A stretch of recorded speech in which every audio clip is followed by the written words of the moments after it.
Hello everyone, my name is Vsevolod and welcome to my channel.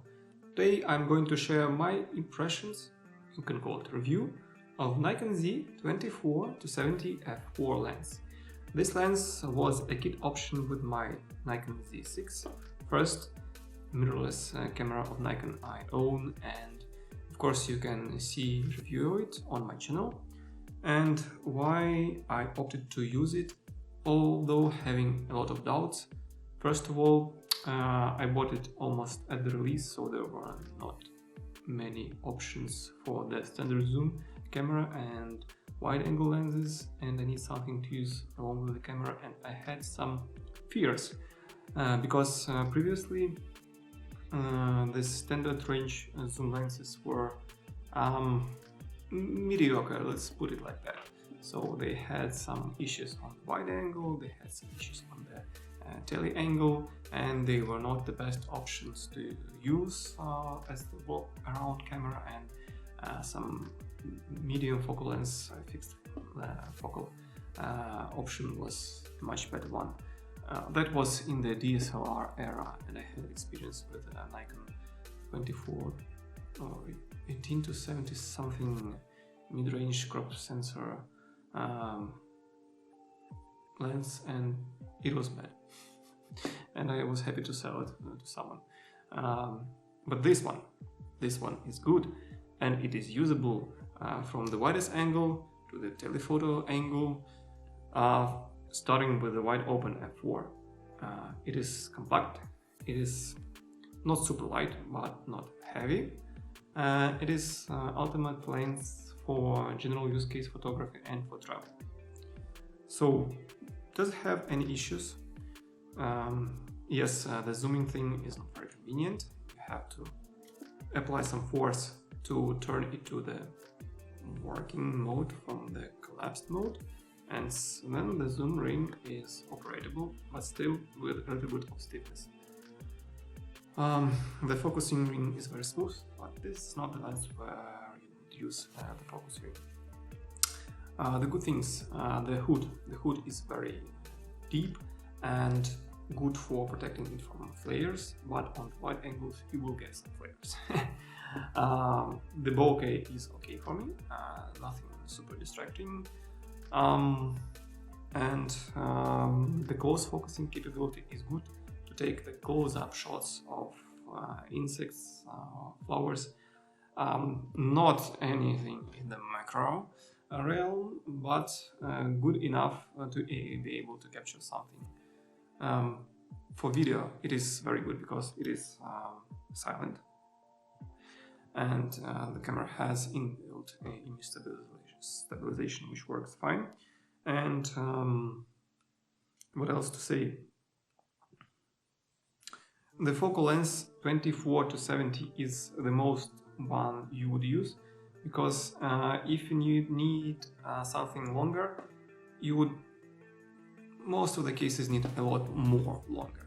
So when the Nikon finally released 24-120, I would say that that lens is more of like single camera lens you will ever need without any specific use cases, but it is more expensive and more voluminous than this one. But if you are not budget constrained and can accept the difference in cost, yes, I would go with the 24-120 instead of 70, because sometimes, especially if you are traveling, you want a little bit more zoom to close in on some distant subject, especially for videography, not photography per se, because you can, for portrait photography you can walk closer, but I know I read that that lens is still optically stellar as the 24-70 on all the range. If you need anything longer, I would not advise to go with those 200mm. I think you would be better fit with putting something longer as the second lens. For example, I have this Nikon 70-30, but not any 70-30. This is an AFP version. Let it focus. No? Okay. The face detection is super fine. So this is AFP version. I will make a separate review. This is not your typical 70 to 30mm, which is typically a crappy lens. This is a superb lens. Only problem with it, the bokeh of the close-up subjects on the close focusing distance, especially if the background has specular light, like the grass with the dewdrops, can be somewhat disturbing. But for the birds on the trees and anything like that, it is super. But another lens, another review. So the best lightweight option for general use, and it covers everything you need. And if you need longer, get a longer lens.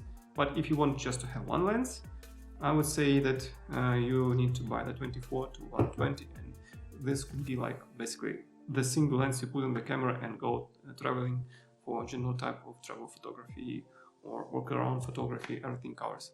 I don't see the much benefits of going to that lens which has up to 200mm, because it is darker and it loses a lot of optical quality, and the compression of the perspective which it gives, I don't think it is much valuable and useful. If you need that focal length that often, you better having a dedicated lens for that focal length.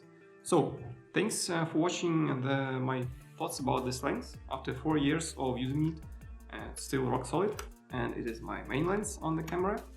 I'm happy with it, no issues. And have any questions regarding this lens or any other Nikon gear, please let me know. If you like this video, like it. If you dislike all the typical YouTube stuff, and please subscribe if you want to see more from me. Bye!